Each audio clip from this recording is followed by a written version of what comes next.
यहाँ तक फरमाया गया यार अगर मुसीबतें आ जाएं अपनी दाढ़ी हाथ में पकड़ और यूं हाथ उठा के या अल्लाह मुस्तफा की सुन्नत के सदके में भला डाल दे। फरमाया गया हाथ नीचे बाद में आते हैं, अल्लाह मकबूलियत की जमानत पहले अता फरमा दे। जिंदाबाद जिंदाबाद, सुभान अल्लाह सुभान अल्लाह। हुजूर की सुन्नत है। और वो कहां पे हुजूर का किसी ने कार्टून बनाने की कोशिश की थी। हुजूर का कार्टून बना कौन सकता जब किसी के तसव्वुर में उनका ख्याल ही नहीं आ सकता। ये तो किसी और का बना सकते हैं, हुजूर का नहीं बन सकता। और उनका बनेगा भी कैसे? वो कोई जहन में आने वाली शय तो नहीं है। उनका अपना आलम तो ये है, सरवर कहूँ के मालिक मौला कहूँ तुझे, बाग़े खलील का गुले ज़ेबा कहूँ तुझे, तेरे तो बस ऐब तनाही से है बरी, हैरान हूँ मेरे शाख में क्या क्या कहूँ तुझे। लेकिन रज़ा ने खत्म सुखन इस पे कर दिया, खालिक का बंदा खल्क का आका कहूँ तुझे। सुभान अल्लाह माशाअल्लाह। ये कुरान वाले हैं, ये दीन वाले हैं। लोग ताने देते, मैं कहता हूँ सुनी ने ताने ना दे। खुदा की कसम ये वो हैं जो हकीकत में मुस्तफा वाले। क्या बात है, बेशक सुभान अल्लाह। तुम्हें क्या लगता है कि मौलवी की औकात कोट पैंट खरीदने की नहीं है? वो 18,000 के जूते नहीं खरीद सकता, वो 2200 रुपए का कैप नहीं खरीद सकता, सब कुछ खरीद सकता है। लेकिन फिर ये कपड़े क्यों, ये अमामे क्यों, ये जुत्ते क्यों, ये कुर्ते पजामे क्यों? क्या हमारा दिल नहीं? दिल हमारा भी है, दिल उलमा का भी है। ये भी अगर चाहे तो अच्छे से अच्छा नया कपड़ा पहन सकते हैं, कोट पैंट भी पहन सकते हैं। लेकिन ये तुम्हारी वजह से मजबूर नहीं है। खुदा की कसम ये दिल मुस्तफा को दे बैठे हैं। इनका अपना ऐलान ये है, दुनिया कुछ भी कहे, अगर लिबास पहने तो मुस्तफा वाला पहरा जाए। नारे तकबीर, नारे रिसालत, मसलके आला हजरत, उलमाए अहले सुन्नत जिंदाबाद जिंदाबाद। सुभान अल्लाह माशाअल्लाह। क्या बात है भाई, हुजूर से प्यार करो, हुजूर से इश्क करो, हुजूर से मोहब्बत करो। खुदा की कसम जब तक बिके न थे तो कोई पूछता न था, तुमने खरीद कर हमें अनमोल कर दिया। हमारी औकात कुछ भी न थी। अल्लाह अकबर, जंग का मौका है। हजरत उमर फारूक आजम मिंबर शरीफ पे बैठे हैं। अल्लाह अकबर, जबान से जुमला निकल गया, या सारियल जबल, ए सारिया पहाड़ के पीछे से चलो। इस पे गौर करो, पहाड़ी के पीछे के लिए या सारियल जबल, सारिया पहाड़ पहाड़, ये आपकी जबान से जुमला निकला। सारे नमाजी बैठे हुए हैं, सब हैरत में थे, न कोई आया ना गया, न किसी की आवाज सुनाई थी। आपकी जबान से ये जुमला कैसे निकल गया, या सारियल जबल। अल्लाह अकबर। 1 महीने के बाद जब लश्कर वापस आया तो उन्होंने बताया हम तो जंग हारने वाले थे, लेकिन अचानक उमर की आवाज पीछे से आ गई। उन्होंने कहा था पहाड़ पहाड़, जैसे हमने पहाड़ पे तवज्जो की फिर फतह हमारा मुकद्दर बन चुकी थी। अल्लाह अकबर। लोगों ने कहा बात कितनी पुरानी है, का महीना हो गया लगभग, का कितनी दूर थे, का सैकड़ों मील की मसाफत थी। सबने कहा उमर बता तो सही,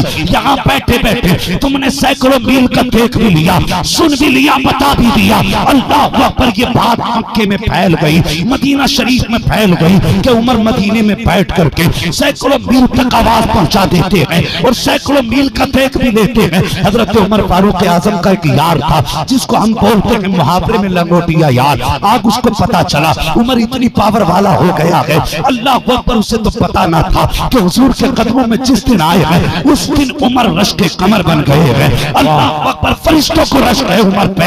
ये उमर फारूक आजम है। उसने सुना मेरा यार उमर है, वो इतनी दूर तक का देख लेता है। सफर किया मक्के से मदीना शरीफ आया, कहने लगा उमर उमर कहाँ मिलेंगे उमर? अल्लाह अकबर। किसी ने कहा मस्जिद में मिलेंगे। हजरत उमर के पास आए। आने के बाद उसने ये कहा उमर मैंने सुना है कि तू सैकड़ों मील तक अपनी आवाज पहुंचा देता है और सैकड़ों मील का देख भी लेता है। मुस्कुरा के कहने लगे सच सुना है तूने? उसने कहा यार बता तो सही, तूने ऊंट मेरे साथ चराए, मैंने ऊंट तेरे साथ चराए। तू उम्र में मुझसे छोटा था, जब तेरा ऊंट गुम जाता था तो तेरे वालिद तुझ पे सख्ती करते थे। तू डर के मुझसे कहता था मेरा ऊंट तलाश करके ला। का उमर मैंने सारी जिंदगी जितनी तेरे साथ गुजारी है जंगल में, तेरे जानवरों की हिफाजत मैंने की थी, ऊंट मैंने तलाश किए थे। उमर कल तक अपने ऊंट को नहीं देख पाता था, आज सैकड़ों मील तक कैसे देख रहा है? तो हजरत उमर ने कहा था फर्क है, कल जब कुछ नहीं दिखता था तब तेरे यार थे, जिस दिन से मोहम्मद के यार बने हैं सारी दुनिया में हथेली की तरह नजर आने लग गई। नारे तकबीर, नारे रिसालत, मसलके आला हजरत, अज़मते मदीना शरीफ, उलमाए अहले सुन्नत अल्लामा मुफ्ती हम्माद साहब किबला नारे तकबीर जब जिंदाबाद। तक बिके न थे तो कोई पूछता न था, तुमने खरीद कर हमें अनमोल कर दिया। और मेरे भाई हुजूर से प्यार करो, चेहरे पे सुन्नत सजा लो, बेटे को कुरान का कारी बना लो। याद रखो जब सांसें आखिरी थमने लगती है तब हसरत और यास के सिवा कुछ नहीं रहता। खुदा की कसम अगर बाप पूरी जिंदगी, अभी एक शख्स का इंतकाल हुआ 60 लाख इलाज में लगे हैं। अल्लाह उन बेटों को सलामत रखे जिन्होंने अपनी कमाई से बाप पर खर्च किया है। 60 लाख कोई छोटी चीज नहीं होती है, बहुत बड़ी रकम लगाई है, बड़ी मेहनतें करके उन्होंने बाप का इलाज किया, हर चंद कोशिश की, लेकिन वो इंतकाल कर गए। मेरा कहने का मतलब ये है आपसे साकिब, मौत का सभी को सामना करना है, एक दिन सभी को मरना है। याद रखो मरने के टाइम जब डॉक्टर ला इलाज कर देते हैं उसके बाद मुझे बताइए किधर ख्याल जाएगा? सबसे आखिर में पलट के ख्याल कुरान की तरफ आता है। अल्लाह अकबर। उसके बाद जब बाप की आंख में आंसू होते हैं, बेटा खड़ा होकर पूछता है बाप बताइए तो सही, हमने ऑल इंडिया हॉस्पिटल दिखा लिया, दुनिया के बड़े बड़े हॉस्पिटलों में आपको दिखाया, लेकिन सारे डॉक्टरों ने हाथ उठा दिए हैं, अब क्या करें? तब बाप कहता बेटे कुरान की कुछ आयतें पढ़ के सुना दे। उस वक्त में बेटा गर्दन झुका के कहता है अब्बा तुमने मुझे डॉक्टर तो बनाया था, कुरान का कारी नहीं बनाया था, इंजीनियर तो बनाया था, कुरान का कारी नहीं बनाया था। तुमने मुझे दुनिया की सारी तालीमें दी, नहीं दी तो कुरान की तालीम नहीं दी। अब्बा ये मैं तो नहीं कर सकता। कहा बेटे मेरी तो तमन्ना ये थी कि दुनिया से जाते जाते कुरान की कुछ आयतें सुन के चला जाता। अगर बाप ये जुमला कहे उस वक्त बेटे के लिए ऐसा लगता है जैसे जमीन फट जाए इसमें चला जाऊं। और यार ये जिंदगी 4 दिन की है, इसके ऐश भी 4 दिन के हैं। और खुदा का वास्ता बेटों को कुरान का कारी बना लो, बेटों को दीन की तालीम दे दो। और मैं कहता हूँ कुछ भी ना सकी, कम से कम बेटों को कुरान की 10 सूरतें तो याद करा दो, लेकिन ऐसे याद कराओ जैसे याद कराने का हक है, ऐसे पढ़ाओ जैसे पढ़ाने का हुक्म है। आज होता क्या है साहिब, हमारी मस्जिदों में 1.5 लाख नहीं बल्कि 3-3 लाख मरतबा कलमा पढ़ दिया जाता है, लेकिन मरने वाले को राहत नहीं होती। वजह ये होती है कि जैसे अभी मुफ्ती साहब ने कहा था, हमें तो नाज है अपनी इबादतों पे, हम तो कहते हैं हमें आधा कुरान याद है, लेकिन कभी आलिम की बारगाह में जाके पूछ क्या कुरान ऐसे ही पढ़ा जाता है जैसे मैं पढ़ता हूँ? क्या कलमा ऐसे ही पढ़ा जाता है जैसे मैं पढ़ता हूँ? यही वजह है साहिब, तलफ्फुज़ बिगड़ चुके हैं, अदायगी खराब है, 3 लाख मरतबा चने हो जाते हैं, मरने वाले को कोई फैज नहीं होता है। जबकि बताया तो ये गया है 1.25 लाख कलमा पढ़ करके मरने वाले को बख्श दिया जाए तो उसके गुनाह बख्श दिए जाते हैं। आखिर हुआ क्या है? 3 लाख मरतबा कलमा पढ़ा गया है, लेकिन कोई फायदा नहीं हो रहा है। वजह यह है कि हमने उलमा से दूरी इख्तियार कर ली है, हमने इंटरनेट से तो दीन सीखा है, अगर नहीं जा पाए तो मस्जिद के इमाम के पास तक नहीं जा पाए। हमने शरीयत सोशल मीडिया से सीखना शुरू कर दी है, अगर नहीं गए तो काम पास के रहने वाले कुरान के कारी के पास नहीं गए। तो याद रख प्यारे, तुम्हें जिंदगी की आखिरी घड़ी में भी अगर काम आएगा तो कुरान वाला काम आएगा। अपने बच्चों को कुरान की दौलत दे दो, दीन की दौलत दे दो, खुदा का वास्ता। और कभी कभी अपने घरों में जब बैठा करते हो, अपनी बीवी से दिन भर का हिसाब लेते हो, तो ये भी कहा करते हो बता दिन कैसा गुजरा है, ये भी कहते हो बता खर्चे कहाँ कहाँ हुए हैं, कोई मेहमान आया था तो खर्च कहाँ से किया था। और यार जब ये बातें किया करो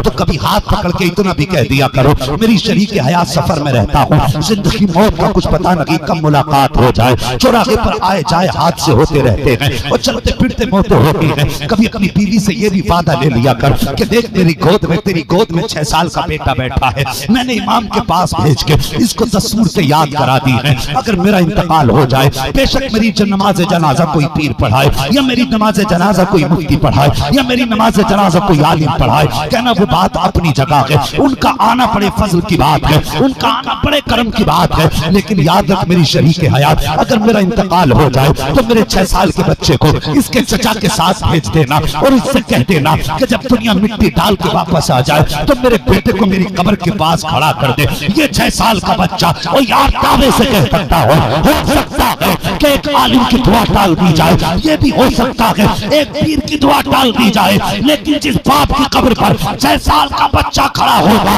आंख में आंसू लेगा और कहेगा या अल्लाह इस मिट्टी के ढेर में मैंने बाप को दफना दिया है, मेरे मालिक की कब्र में बेसहारा है, अपनी रहमत का सहारा अता फरमा दे। और कभी बीवी से भी कह दिया करो कि मेरी कब्र पे मेरे बेटे को भेज देना ताकि दुनिया पलट के आए और उधर हिसाब के फरिश्ते आए, इधर मेरा बेटा खड़ा हो जाए और सिर्फ बिस्मिल्लाह पढ़ते और सूरह फातिहा पढ़ना शुरू कर दे, खुदा की कसम इधर बच्चा सूरह फातिहा पढ़ेगा, उधर पैगाम आ जाएगा, फरिश्ते वापस लौट आओ, अब हिसाब की जरूरत नहीं है। फरिश्ते कहेंगे मालिक किस लिए, तो रब फरमाएगा देखते नहीं है कब्र के बाहर 6 साल का बच्चा खड़ा है और मुझे रहमान कह रहा है, इसका बेटा मुझे रहमान कहे, मैं इस आदमी में मुब्तला करूं, मेरी गैरत को गवारा हो नहीं सकता।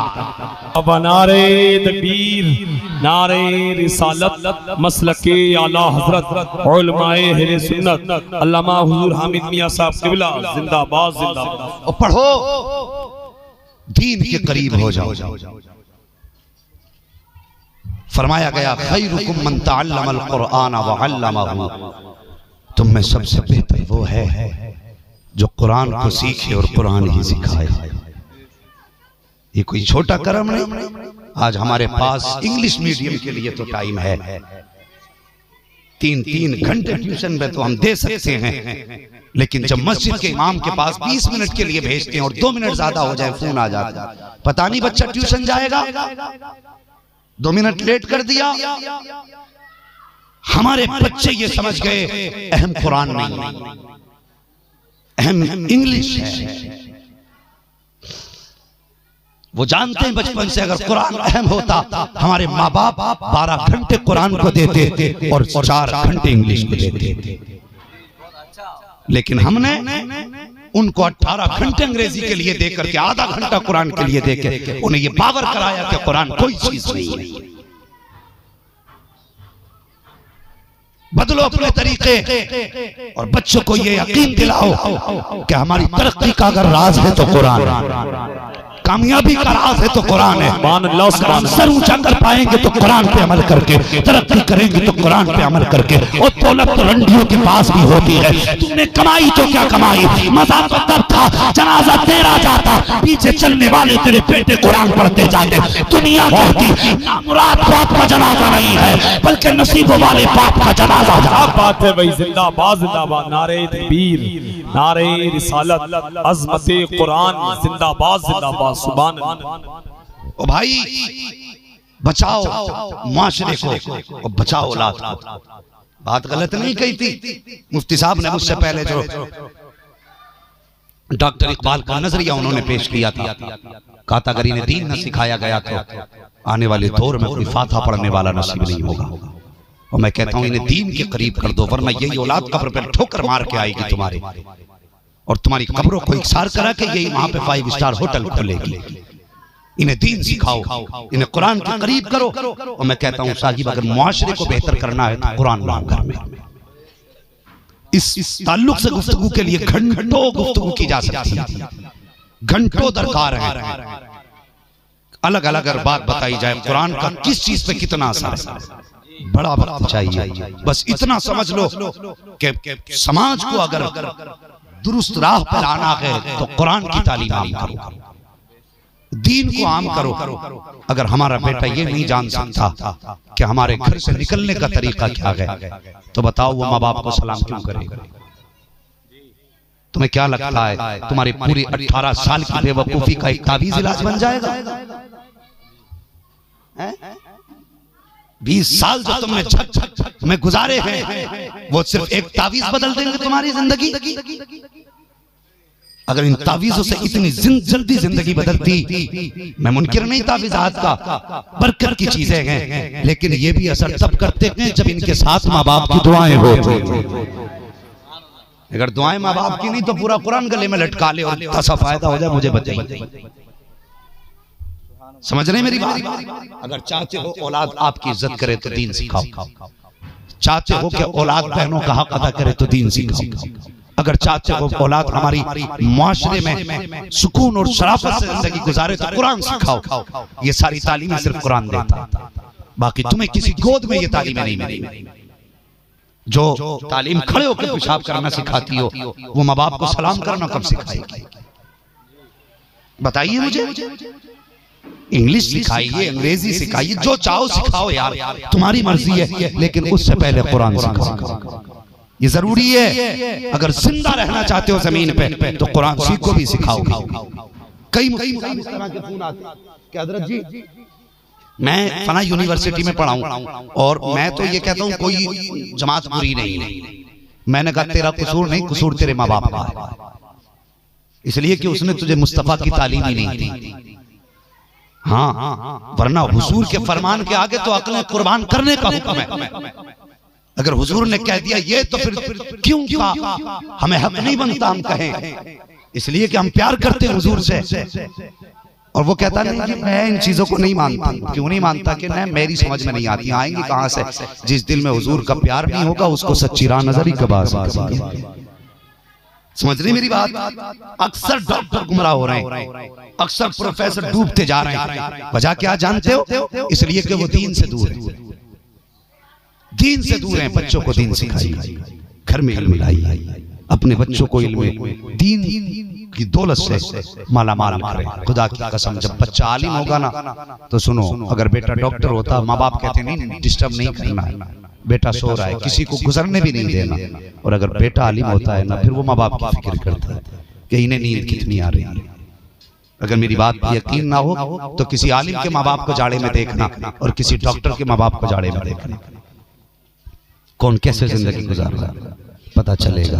अगर कुरान सिखाया होता आज हमारी भी इज्जत होती, दीन सिखाया होता आज माशरे में हमारा भी मकाम होता। पढ़िए अल्लामा मुदस्सिर हुसैन साहब क़िबला, इन्होंने बड़ी अच्छी सोच, बड़ी अच्छी फिक्र है। मैं तो दुआ करता हूँ इनके लिए, अल्लाह ताला इनकी फिक्र में मजीद तरक्कियां अता फरमाए और मौला इनकी जिंदगी में बेपनाह बरकतें अता फरमाए। वो मुकद्दर की बात है कि ये चिराग कहाँ पैदा हुआ, कहाँ चल रहा है, ये नसीब है अपने अपने। भाई बड़ी मेहनत से इल्म सीखा जाता है, यूं ही नहीं सीख लिया जाता है। इनसे पूछो जिन्होंने इल्म सीखा, वो माँ बाप की बरसों की जुदाई, वो माँ बाप की मेहनतों की दी हुई कमाई, जब हम फोन करते थे 1000 के लिए तो कैसे कैसे करके हमारे बाप हमें पैसा भेजते थे, ये हम जानते हैं, हमारे माँ बाप जानते हैं। और कभी तुम भी तो सोचो इस बारे में। इन्होंने बच्चों को जवान किया, पढ़ाया, चाहिए तो ये था अपने घर पे रखते, लेकिन इजाजत दी जा बेटे जहाँ जरूरत हो वहाँ दीन का काम कर। इनसे पूछिए ये रहने वाले कहाँ के हैं, इन्होंने शमा कहाँ जलाई है? वजह सिर्फ इतनी है, तुम्हारे लिए नहीं, अगर जलाई हो तो मदीने वाले मुस्तफा के लिए जलाई है। कयामत में हुजूर पूछे मुदस्सिर बता क्या करके आया है, कम से कम सर उठा के कह देंगे हुजूर जिस जगह पर कुरान के पढ़ाने का इंतजाम न था वहां पे एक इदारा कायम करके मैं दीन फैला के आ गया। नारे तकबीर, नारे रिसालत, मसलके आला हजरत, अज़मते मज़हब इस्लाम जिंदाबाद।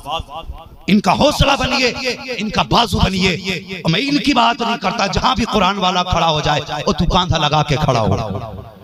दुनिया ये समझती है कि हम मदरसों को अपनी निधि पे चलाते, और खुदा की कसम ये गरीब उम्मत हुजूर की जहां खड़ी हो जाए वहां बैंकें फेल हो जाती हैं। और हम तो वो हैं यार, हमारा मिजाज तो ये है कि गर्दन में हाथ डाले हैं माहो नजूम ने, गुजरा गई इन हाथों से मुसलमान कभी कभी, दीवान गाने इश्क मोहम्मद को देखकर घबरा गई है गर्दिशे दौरा कभी कभी। हमारा मिजाज ये लगे, खड़े हो जाओ जब भी कहीं मदरसे का या दीन का नाम हो, जब भी कुरान की बारी आए और मौलवी से आगे बढ़ के कह दो हजरत कुरान पढ़ाना तेरा काम है, कांधा लगा के आगे बढ़ाना हमारा काम है। खुदा की कसम कयामत के दिन अगर कुरान पढ़ाने वाले बख्शे गए, कुरान पढ़ने वाले बख्शे गए, तो फिक्र मत करना, जब ये जाएंगे अकेले नहीं जाएंगे, तेरा हाथ पकड़ के तुझे भी जन्नत में लेके जाएंगे।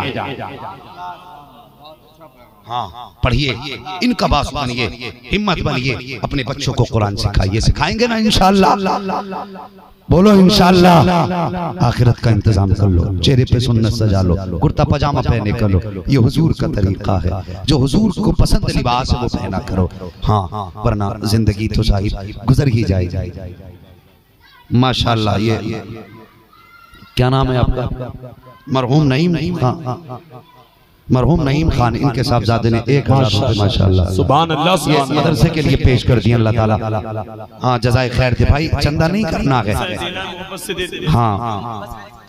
हाँ, वो इनसे मिल लेना, इनसे मिल लेना। हाँ, बस मोहब्बत से पेश किया है। और याद रखो यार, सच्ची बात बता के आखिरी बात खत्म कर लूं, मुझे 2 बजे तक का टाइम दिया गया है। बस मैं चाहता हूँ बड़ी जल्दी बात समेट दूं। गौर करें, ये बिल्डिंग है, ये बताइए, हमने आँख खोली तो हमें हमारे बाप की जमीन मिली हैं। हमारे बाप ने आंख खोली, हमारे दादा की मिली, दादा ने आंख खोली, परदादा की मिली। ये तो सिलसिला ब सिलसिला आती लगी है। हमारी आंखें बंद होंगी, हमारी औलाद पे चली जाएगी, उसकी आंख बंद होगी, उसकी औलाद पे चली जाएगी। मुझे जरा दिल पे हाथ रख के बता, किसी ने इसलिए जमीन भी अल्लाह के नाम वक्फ की कि मेरा बाप ने मुझे ये सलामती से लौटा दिया? कोई किसी के लिए नहीं करता, ये भी सच्ची बात है। बाप की कब्र पे गए गए साल गुजर जाते, साल साल हो जाता बाप की कब्र पे गए हुए, तो बता परदादा की कब्र पे कौन जाता? निशान तक याद नहीं रहते। आज मैं अक्सर कहता हूं अपनी कौम से, भाई अपने हाथों से कुछ कर जाओ, अपने हाथों से कुछ कर जाओ। बंदा 1000 दे दे, 500 दे दे, 50,000 दे दे, और उसके उस पैसे से एक छत पड़ गई, या पंखा लग गया, या फ्रिज लग गया, या कूलर लग गया, या कोई भी ऐसा काम हो गया जिससे कुरान पढ़ने वाले पर राहत हुई। फर्ज कर अगर कूलर ही लग गया, कुरान पढ़ने वाला कुरान लेके बैठा, गर्मी की शिद्दत थी, ठंडे झोंके आए, माथे पर पसीने के कतरे थे, हवा का झोंका आया, सूख गए। इधर हाफिज कुरान का कलेजा ठंडा हो, उधर अल्लाह तेरी बाप की कब्र को अपने करम से ठंडी फरमा देगा। कोई दुआ करे या ना करे, ये वो काम होते हैं, हाथ उठाने की जरूरत नहीं होती। ये तो जहां लग जाएंगे असर छोड़ जाते हैं यार, असर छोड़ जाते हैं। अपने जीते जी हलाल कमाई का इतना लगा जाओ दीन के लिए। अगर कोई हाथ उठा के दुआ ना भी करे तो तुम परेशान ना हो, इधर कुरान पढ़ा जाए, उधर जन्नत की खिड़की तेरे कब्र में खोल दी जाए। ये अपने हाथों से कर जाओ, बस जो हुए अगला तुमको माफ फरमाए रब्बे कायनात। जिंदगी ने दिया साथ, तो फिर होगी मुलाकात। चमन रहा फूल खिलेंगे, जिंदगी रहेगी, फिर मिलेंगे। मुसाफिर हैं हम भी, मुसाफिर हो तुम भी, किसी मोड़ पर फिर मुलाकात होगी। फकीरान आए सदा कर चले, सदा खुश रहो, ये दुआ कर चले।